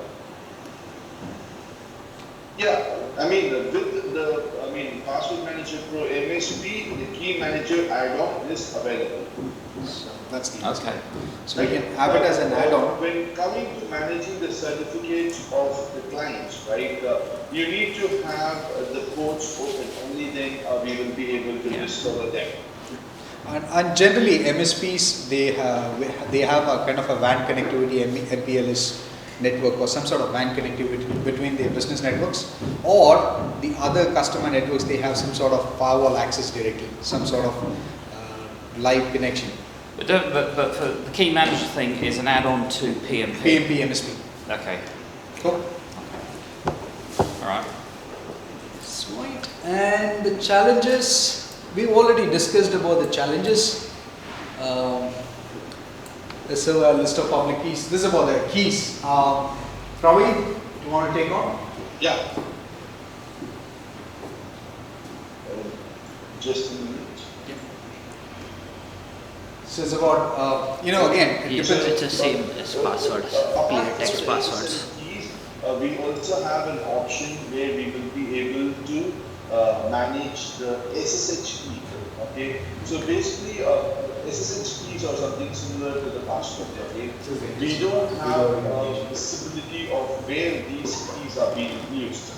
So with Key Manager this, you will be able to completely discover all the SSH keys which are available in your network. Okay, so this that will tell you inventory along with the key size and the algorithm whether they are vulnerable or not. Okay, so first option is you will be able to discover all the keys which are being used across your network, and the next one is similar to passwords. You can create keys from the tool, and you can associate those keys either with the SSH user or a server. Right? So that's the second thing.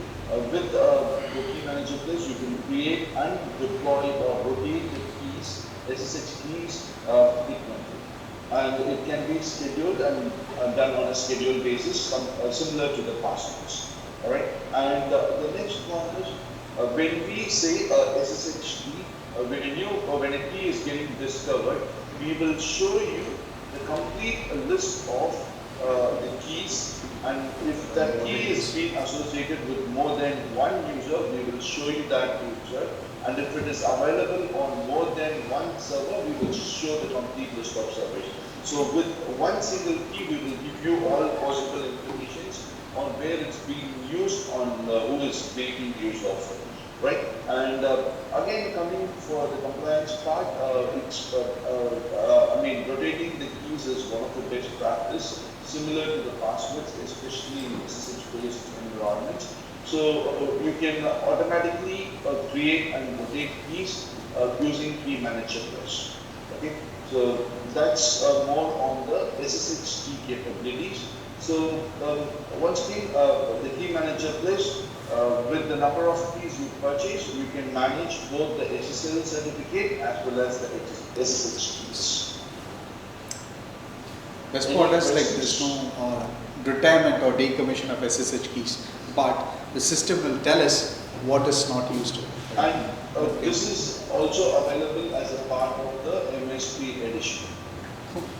So that, there we go, that takes care Yeah. of the challenges the IT admins have. Yeah, because I mean that's one issue we have had is the expiring of stuff within these private clouds that we're supposed to be managing. We'll go, oh, shit, you know, and then things expire and you go, oh, and somebody's got about that one. The challenge is about the repository, right? So storing everything in a consolidated area, kind of a centralized repository for all your keys, all your certificates, all your passwords, fully managed, automatic deployment, and we manage it very efficiently. So we have a control over our system. It's not in silos, it's not in multiple places. So we have a control over Yeah, well, that's the whole point, because we're a small organisation trying to manage all these different things. So we want a single pane of glass across all our customers.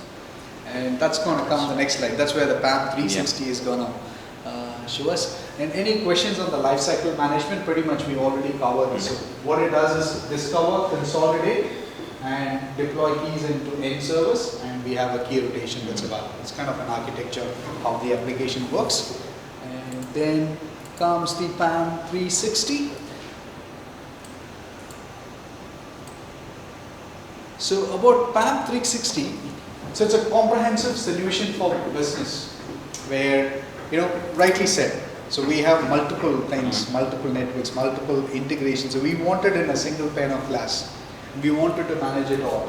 And also integration capabilities with other tool sets. So why PAM360? We have these privileges, these features. It's vaulting, and we have account governance, not just identity management. We also have identity governance and take control measures as and when required. And the best part is just-in-time privilege escalation, elevation from AD. So a normal AD user needed admin group access can be done with just-in-time elevation. So we can give that elevated rights to a normal AD user until the job is completed. So that's the key important part. And we have remote access management, session management, users, and we have threat analytics. So based on the understanding the anomalies, outliers, it can automatically, you know, provide a risk assessment scores added to the user behavior analytics. We have web-based key and certificate management. So all together, and not just that, it also has a tight integration with other tool sets, with your other SIM service, other integrated, you know, so you have your service desk, you have your ready manager, you have your Splunk or event log analyzer or other management solutions. So it integrates well with other tools and gives a single pane of glass view. So we know what's happening in terms of our privileged access for our organization. Praveen, do you want to add a good closing input from as a product expert? Sorry, I didn't hear you. Okay, Praveen, we're almost done with the slide now, our presentation. So just wanted you to share your inputs. Okay, so yeah, that's one thing with the PAM360. I would like to highlight. We are planning to provide more on the remote session management. For example, within RDP, usually now what we provide is an RDP session where you will have complete control over the net server. But we are also planning to provide remote app functionality where you can allow users to just open a specific app inside a session.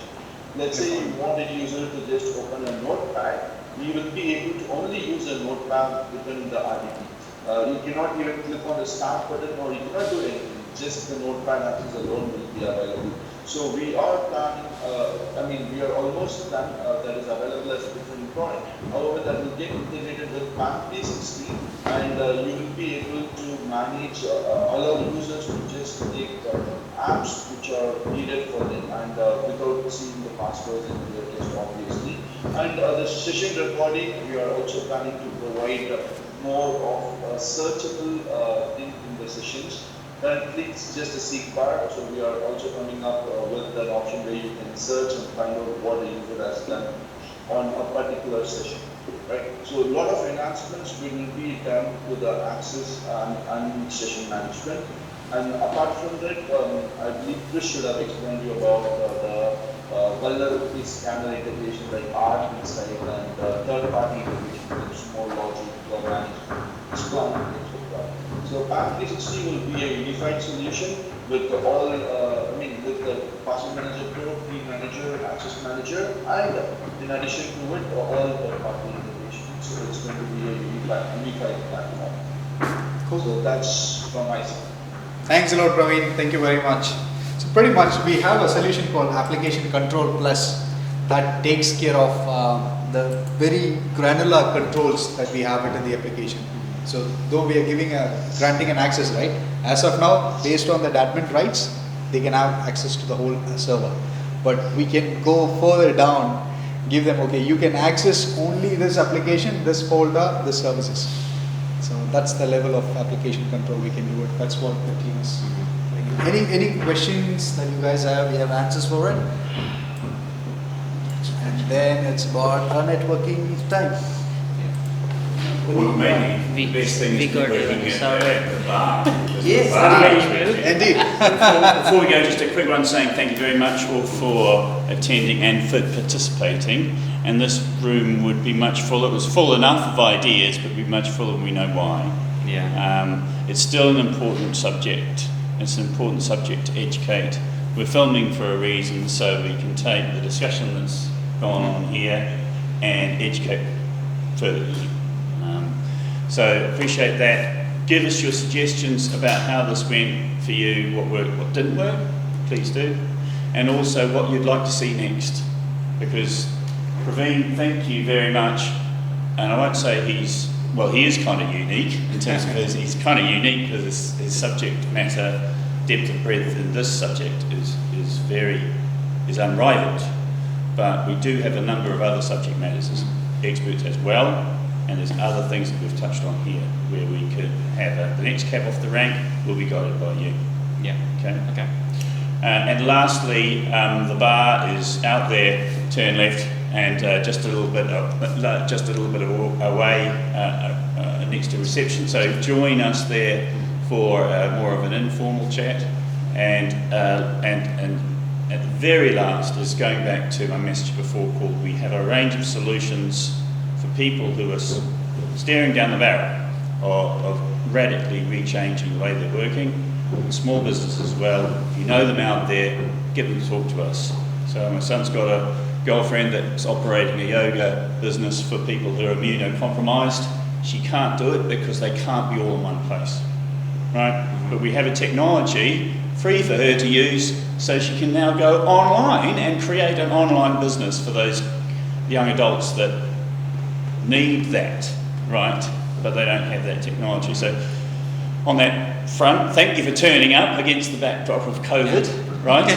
But also go away with